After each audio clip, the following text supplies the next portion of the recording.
हाय friends, मैं हूं Manav. Welcome to Movie Shoovy. और करते हैं पॉजिटिव सा नमस्कार और एक ही वीडियो के अंदर देखने की कोशिश करते हैं कि बॉक्स ऑफिस पे क्या कुछ होने वाला है, चाहे वो एडवांस हो या फिर ऑलरेडी अर्नड हो, जैसे कल्कि का और बैड न्यूज़ का। आज सरफिरा के भी मैं आपको बता दूंगा टोटल कहाँ तक पहुंचा, जो अक्षय कुमार के फैंस हैं।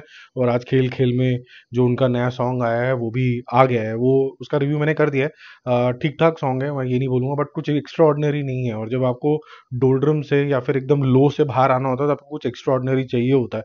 तो हनी सिंह ने थोड़ा सेफ प्ले वाला गाना किया है। मुझे लगता है कि थोड़ा और बेटर होना चाहिए था। हौले हौले होली होली जो ये गाना है, थोड़ा और ज़्यादा, इतना होली होली नहीं होना चाहिए था, थोड़ा सा और लाउड और बम्पर होना चाहिए था विद सम सिग्नेचर स्टेप्स। यहाँ कोई सिग्नेचर स्टेप्स नहीं है इतने ज़्यादा। Anyways, now coming back to Sarfira. Sarfira का जो है वो क्या कुछ है, पहले वो बात करेंगे, बैड न्यूज़ की बात करेंगे, कल्कि की बात करेंगे, डेड पूल एंड वुल्वरीन की बात करेंगे। 25 तो स्पॉइलर आ गए हैं, पता नहीं मूवी देखने का मजा भी नहीं आने वाला, काफी कुछ तो पता ही चल गया। रायन के बारे में बात करेंगे, वो काफी अच्छा कलेक्शन आ रहा है उसका भी। पहले सरफिरा सरफिरा का टोटल जो है वो 31.5 करोड़ रुपीस वर्ल्ड वाइड हो गया, और बहुत ही स्लो नंबर चल रहा है। जैसे कि हमने बात करी थी कि मिड 30s में आते आते मैक्सिमम 37-38 करके इसका वर्ल्ड वाइड कलेक्शन जो है वो समापन की ओर चला जाएगा। बैड न्यूज का डे 7 स्टेबल है। कल से थोड़ा सा इंक्रीज आया, कल 2.5 करोड़ रुपए किया था, आज 3 करोड़ रुपए करेगा। तो कल का 40 करोड़ जो है वो इंक्रीज होके 43 करोड़ हो गया डे 7 के अंदर। और 24 करोड़ रुपीज का कॉन्ट्रीब्यूशन जो है वो ओवरसीज से भी आया, जिससे इसका जो टोटल लगभग लगभग 77 करोड़ रुपीस के आसपास है वर्ल्ड वाइड आज का मिला के।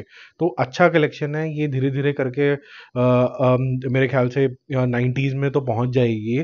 क्या उससे सेफ हो जाती है? नहीं, इतनी ज़्यादा सेफ नहीं होती है डोमेस्टिक बिजनेस के लिए। इंटरनेशनल के लेवल के ऊपर तो इसने पैसे कमा लेने, लेकिन डोमेस्टिक के लिए अभी मंजिल थोड़ी सी दूर है। तो मुश्किल से ये कह सकते हैं कि अबव एवरेज से सेमी हिट के जोन में जाती हुई अभी नजर आ रही है, डिपेंडिंग ऑन के डेडपूल और वुल्वरीन किस तरीके का काम करती है।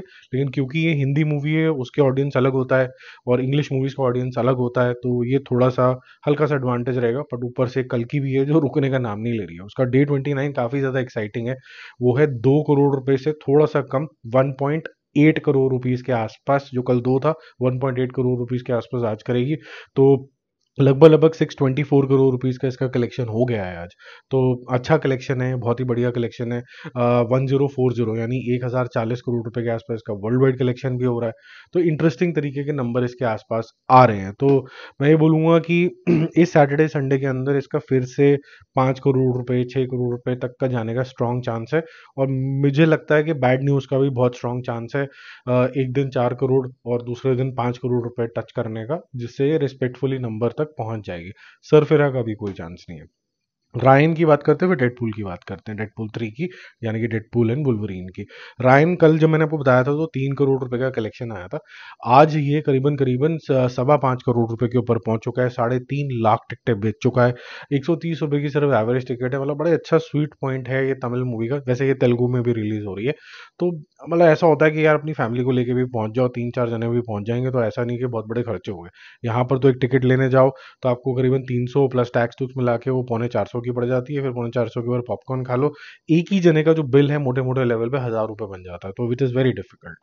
तो ब्लॉक सीट अगर देखा जाए कि उसका मतलब होता है कि ये रिजर्व में रखी गई हैं, या तो कॉर्पोरेट्स को बेचने के लिए काम आती हैं, या फिर कोई प्रमोशन के काम आती हैं, या फिर देर कॉन्फिडेंट कि हम ये ओवर द काउंटर ही बेच देंगे। ओवर द काउंटर मतलब जो वॉक इन जाते हैं, वो है लगभग लगभग 7.5 करोड़ रुपए रायन का। अगर ये 7.5 करोड़ रुपए है, तो लगभग लगभग आप ये मान के चलिए कि कल की जो ओपनिंग होगी वो 18-19 करोड़ रुपए के आसपास होने वाली है, एंड मे बी 20 के आसपास भी हो जाए। तो एक बड़े नंबर का एंटिसिपेट करना।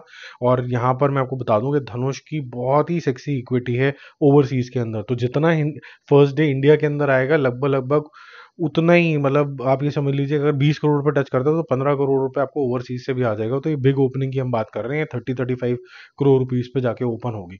डेडपूल कितनी ओपन होगी? डेडपूल एंड वुल्वरीन जो है, या डेडपूल 3 जैसे भी आप बोलना चाहें इसको, जो इसका हिंदी वर्जन है 3D का, उसने करीबन करीबन 2.25 करोड़ कर लिए कल के रहे थे।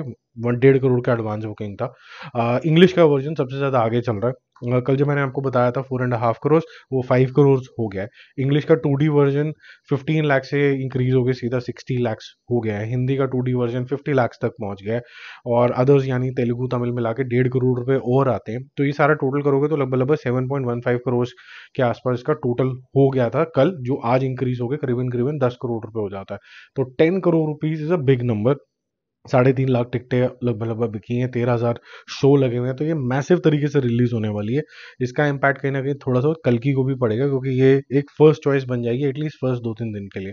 तो जो ब्लॉक्ड सीट है अगर इस केस में, जैसे हमने रायन के केस में बात करी, वो 12.5 करोड़ रुपए, तो आप ये समझ लो कि ये बहुत स्ट्रांग पॉसिबिलिटी है कि लेट 20s 27-28 करोड़, और बहुत लकी रही तो 30 करोड़ रुपीज के आसपास भी ओपन हो सकती है। क्योंकि ये जो डेटा है, इसके बाद जब सिंगल स्क्रीन भी बहुत सारे जुड़ जाएंगे इसके साथ, तो sky is the limit for this movie. ये बहुत बड़ी हिट होने वाली है एटलीस्ट इंडिया के अंदर। ये अगर इस फर्स्ट वीकेंड के अंदर इंडिया के अंदर प्रॉफिटेबल हो जाएगी जिस तरीके से ये जा रही है अभी, और वर्ल्ड वाइड भी बोला जा रहा है कि 350 मिलियन वर्ल्ड वाइड इसका डे 1 का ओपनिंग होगा। अगर आपको याद हो तो जो काल्की का जो बिजनेस है, जिसके ऊपर बहुत ज़्यादा तालियां भी बजी थी, वो 250 करोड़ रुपए के आसपास, $250 मिलियन के आसपास हुई थी, और वो काफ़ी दिनों का बिजनेस है, करीबन करीबन 3-4 हफ्ते का बिजनेस है, और यहाँ पर हम पहले दिन के बिजनेस की बात कर रहे हैं। That's a magnitude eight which Hollywood place. और कल की जैसी अगर मूवी बनती नहीं, तो मुझे ऐसा लगता है कि एक दिन इंडियन मूवीज भी ऐसी होंगी जो 300, 400, $500 मिलियन की एक एक दिन के अंदर भी बात करेंगी, क्योंकि कल की जैसी मूवी ट्रूली एक इंटरनेशनल कॉन्सेप्ट के ऊपर काम करती है। अगर ये राजा मौली साहब के पास चली जाती, मार्केटिंग का एस्पेक्ट ना, और बनाने का नाग अश्विन के पास एकदम ठीक था, तो ये इसको इंटरनेशनली बहुत ही अच्छे तरीके से मार्केट कर जाते। यहाँ पर मेरे ख्याल से इंटरनेशनली और अच्छा ये परफॉर्म कर सकती थी जितना इसने किया है। अभी भी लेट नहीं हुआ है, अभी भी और कई जगह पे इसने रिलीज होना है, तो वहाँ पर थोड़ा और एग्रेसिव हो जाए तो मेरे ख्याल से बात बन सकती है। बाकी जल्दी मिलते हैं रिव्यूज और अपडेट्स के, स्टे कनेक्टेड, बाय बाय।